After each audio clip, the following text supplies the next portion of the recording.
nyene twebwe ubuzima bwose busa n'ubwahagaze kubera ibura ry'umuyagankuba.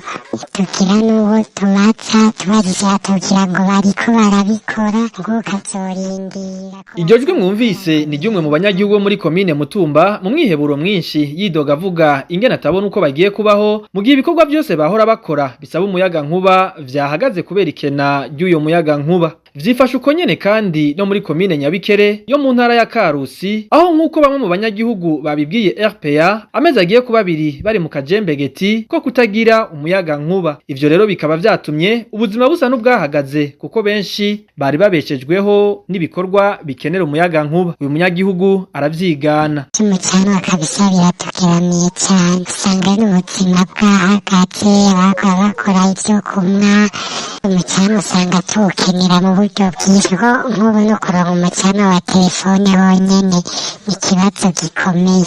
Aho rero nituvuze ibijanye no gusyesha utuntu umuntu afungura, ibijanye no kwimwesha, abadandaza amata ubu barahevye, ingorane ikomeye kabisa, sinzi ico twokora, twarengewe kabisa.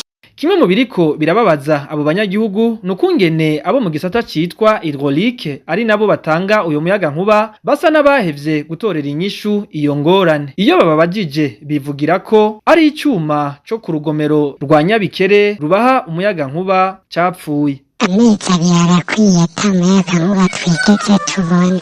Atubwira yuko ari icyuma cyo ku rugomero capfuye kuko dusanzwe dukoresha umucano wo muri hydraulique. Hari urugomero ruri Nyabikere nyene, ariko hari ikibazo dufise twebwe umuyagankuba wacu nta mezi 6 yigera hera udapfuye tutumvise ngo ikintu capfuye, kandi iyo gipfuye ugasanga hahera amezi n'amezi. Uruganda rwa RPA ntiturashobora kuronka abashinzwe urugomero rutanga umuyagankuba rwa Nyabikere cyo kimwe n'indongozi za komine ya Mutumba na Nyabikere nyene kugira batanga umuco kuri iyo ngorane.